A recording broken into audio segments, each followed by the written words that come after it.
Everyone, welcome to Chemophilia education. हमारा आज का टॉपिक है displacement and double displacement reaction.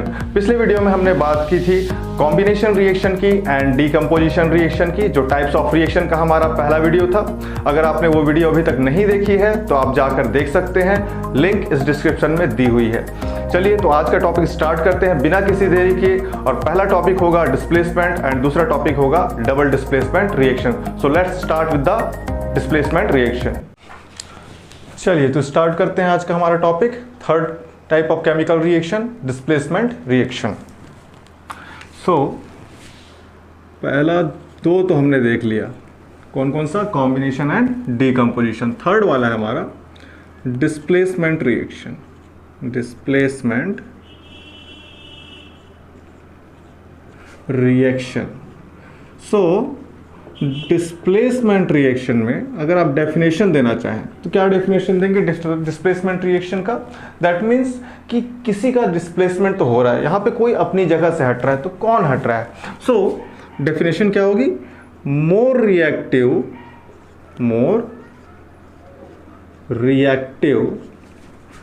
Element displaces less reactive element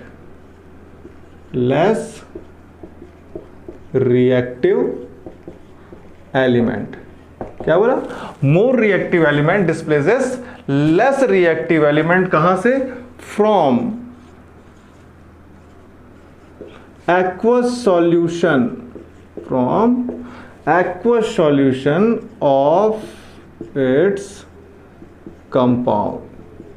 कहां से डिस्प्लेस किया? From aqueous solution of its compound, यानी कि जो लेस रिएक्टिव एलिमेंट था वो कंपाउंड के फॉर्म पे है, उसका हमने एक्वस सॉल्यूशन लिया अगर, और उसमें अगर हमने मोर रिएक्टिव एलिमेंट का रिएक्शन कराया तो more reactive element will be displaces the less reactive element from aqueous solution of its compound. बहुत ही फेमस और क्लासिकल एग्जांपल जो इसका बोलता है, कौन सा? Copper sulphate and iron metal। क्या बोलता है? when we will take a beaker in which we will fill the solution of copper sulfate, aqueous solution of copper sulfate आपने बीकर में फिल कर दिया और वहां पर आपने उसमें आयरन नेल डाल दी, तब क्या हुआ? as iron is more reactive element and copper is less reactive element, so more reactive element displaces less reactive element from aqueous solution of its compound. So इस आयरन ने इस कॉपर को displace किया और इसने फॉर्म किया FeSO4 plus Cu। ये हो गया भाई सॉलिड में, और इसने बना दिया सॉल्यूशन एक्वस। यहाँ पे आपको वो सेकंड चीज बोलता है कि ये तो डिस्प्लेसमेंट रिएक्शन तो हुआ, बट यहाँ पे कलर चेंज क्या हुआ? कौन सा कलर में चेंज हुआ? So initially the solution is of copper sulphate that is blue in colour. Solution of copper sulphate क्या है? ब्लू कलर का है। और जब इस आयरन ने कॉपर को डिस्प्लेस किया और फेरस सल्फेट का फॉर्मेशन किया, तो अब हमारे पास जो सॉल्यूशन बचा हुआ है ये है आपका फेरस सल्फेट का, and this is green in colour. देखो आयरन क्या है, जब भी कंपाउंड बनाएगा कौन सी कंडीशन में? डबल प्लस वाले में। FeSO4 है, आयरन डबल प्लस फेरस की कंडीशन है, तो आयरन जब भी डबल प्लस की कंडीशन में कंपाउंड बनाता है तो ये ग्रीन कलर का कंपाउंड होता है। That means you can easily identify the double plus oxidation state of iron by green colour compound. Triple plus में क्या होता है? रेडिश ब्राउन कलर का ये कंपाउंड बनाता है मोस्टली, कुछ केस में येलो, जैसे फेरिक क्लोराइड है वो येलोइश टाइप का कंपाउंड बनाता है। So Fe double plus green and Fe triple plus reddish brown. ठीक है, सो यहाँ पर जो कलर चेंज होता है ब्लू से ग्रीन कलर का चेंज होता है। आपको NCERT में एक एक्टिविटी देती है जिसमें आपको बोलता है we will take a test tube that is filled with the copper sulphate solution and we will put one iron nail into it. After some time we will observe the changes in the solution taken in the test tube. So we will observe that कि जो solution था आपका test tube का पहले blue colour का था, बाद में ग्रीन कलर का हो गया। फिर आपको बोलता है कि ऐसे जो हुआ, जो रिएक्शन जो हुआ, केमिकल रिएक्शन जो वहां पे ट्रांसफॉर्म हुआ, तो वहां पे आप उसके लिए क्या करें? इक्वेशन लिखें। तो इक्वेशन क्या होगा? Iron plus copper sulphate gives ferrous sulphate plus copper. चलो एक और रिएक्शन हम लोग देखते हैं यहाँ पर। अगर मैं यहाँ पे लूँ zinc, so zinc is more reactive then iron, तो ये जिंक क्या करता है? आयरन को भी डिस्प्लेस कर सकता है। That mean Zn plus FeSO4 gives ZnSO4 plus Fe। तो क्या हुआ, देखो आयरन ने यहाँ पे कॉपर को डिस्प्लेस किया because iron is more reactive than copper. Similarly zinc is more reactive then iron, that's why यहाँ पे जिंक ने आयरन को डिस्प्लेस कर दिया and it will form zinc sulphate. ये होता है आपका white PPT,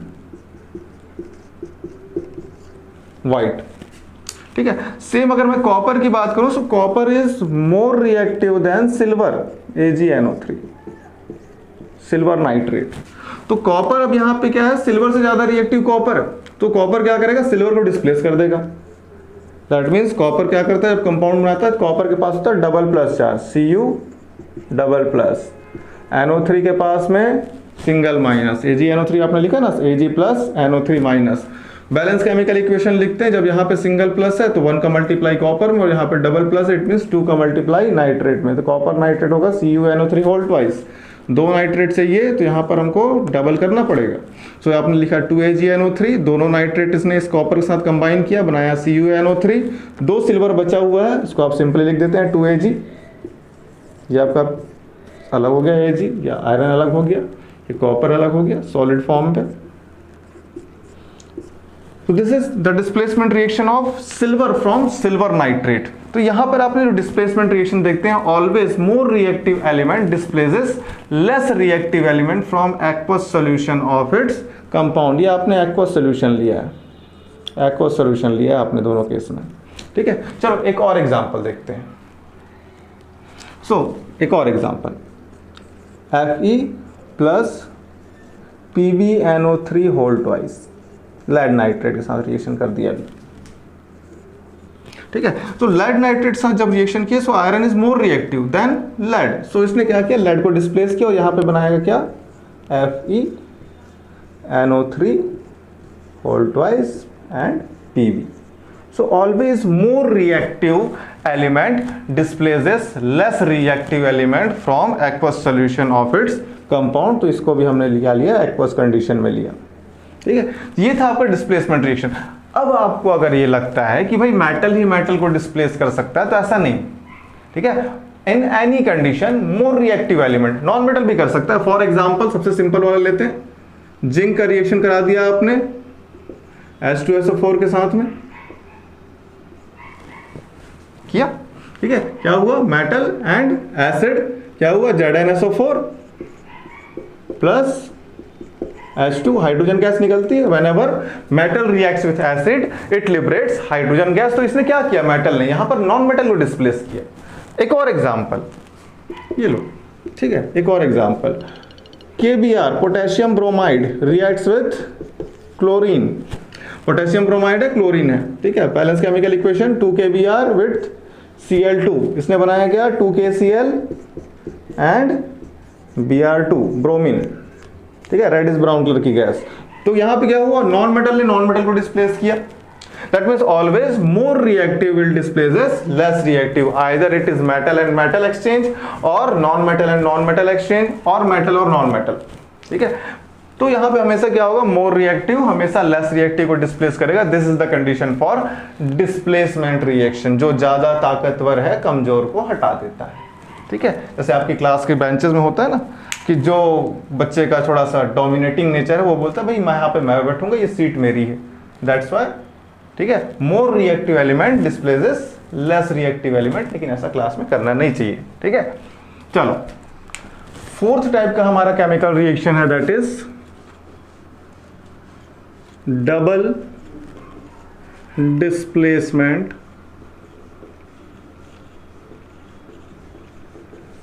reaction, double displacement reaction, ठीक है। सो डबल डिस्प्लेसमेंट रिएक्शन में क्या होने वाला है, यहां पर दोनों ही कंपाउंड आपस में अपने आयंस का इंटरचेंज करेंगे।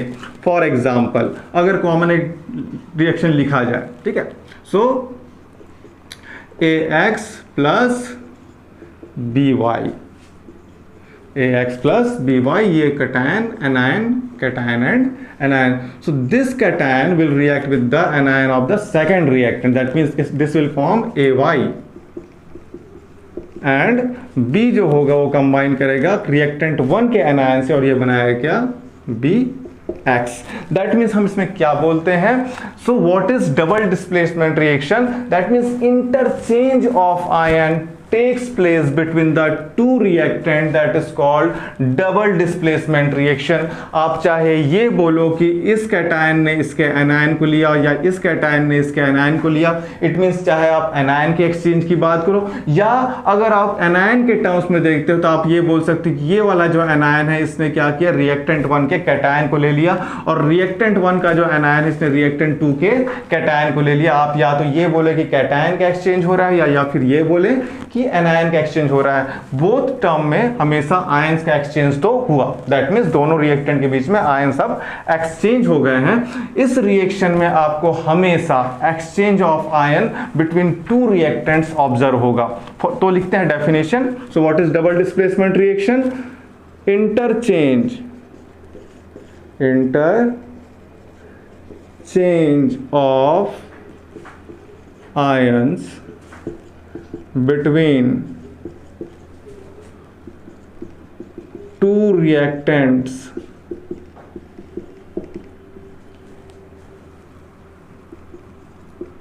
takes place in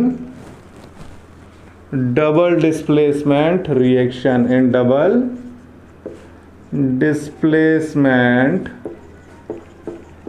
रिएक्शन हमेशा क्या होगा, इंटरचेंज ऑफ आयन आपको देखने को मिलेगा। डबल डिस्प्लेसमेंट में रिएक्शन में दोनों ही कंपाउंड के नेम और सरनेम दोनों होंगे। जैसे कि आप बोलते हैं क्या, बेरियम क्लोराइड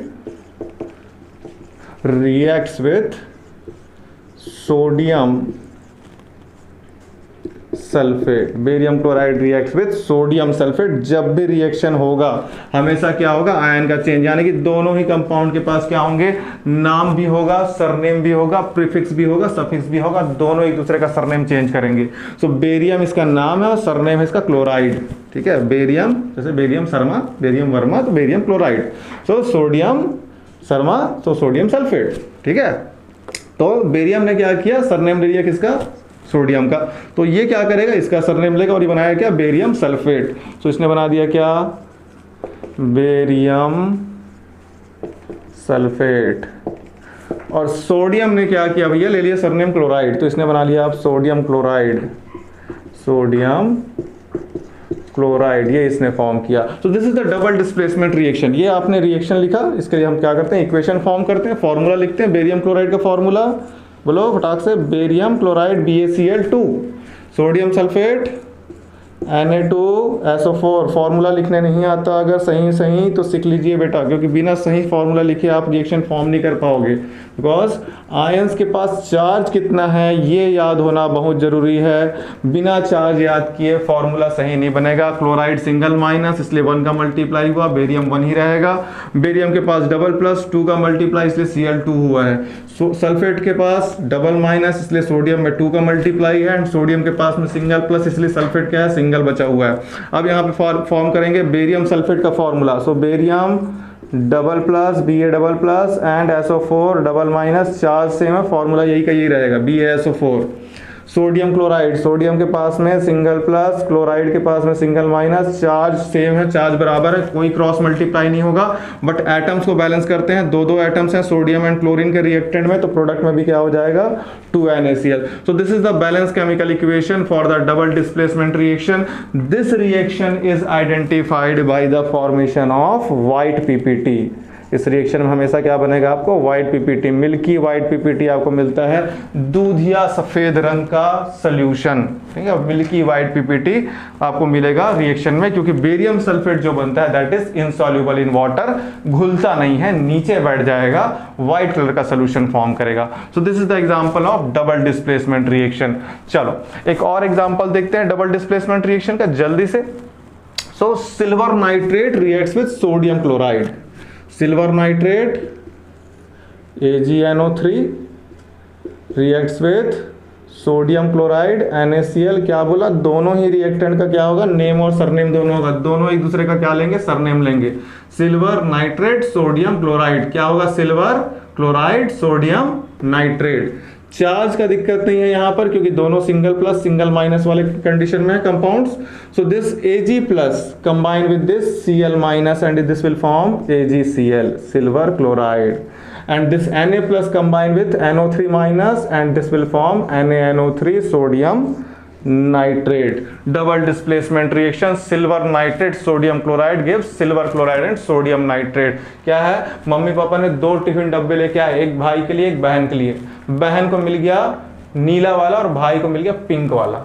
भाई बड़ा अनकंफर्टेबल कि भाई स्कूल में पिंक वाला टिफिन लेके कैसे जाऊं, है ना, दोस्त सब चिढ़ाएंगे पिंकी पिंकी. तो बोले एक काम कर बहन, तू मेरा पिंक वाला रख ले और मेरे को ब्लू वाला ले. तो बहन क्या है, बहन भी बड़ी खुश, है ना, पिंक वाला टिफिन डब्बा मिला, बहन भी खुश, ब्लू वाला मिल गया, भाई भी खुश. अब उसको कोई चिढ़ाएगा भी नहीं और ब्लू उसका फेवरेट कलर भी है. तो यही चीज हो रही है यहाँ पर कि बोथ द रिएक्टेंट क्या है, एक दूसरे आयंस के साथ क्या करते हैं, ज्यादा स्टेबिलिटी फील करते हैं. Because sole of the reaction is that to attain more stable condition. ज्यादा स्टेबल कंडीशन अटेन करना ही क्या होता है, रिएक्शन का मेन पर्पस होता है. सो silver and sodium, they are mutually exchange their ion to attain more stable condition. For example, जैसे बेरियम है, बेरियम सल्फेट में क्या है, बेरियम क्लोराइड के कंपैरिजन में सल्फेट के साथ ज्यादा स्टेबल. इसने क्या किया, इसलिए क्लोराइड को दे दिया सोडियम को और बना दिया क्या, सल्फेट. तो ज्यादा स्टेबल कंडीशन को अटेंड करने के लिए ये क्या करते हैं, एक्सचेंज ऑफ आयन क्या करते हैं, एक दूसरे के साथ आयन का एक्सचेंज करते हैं. चलो एक और एग्जांपल देखते हैं फटाक से.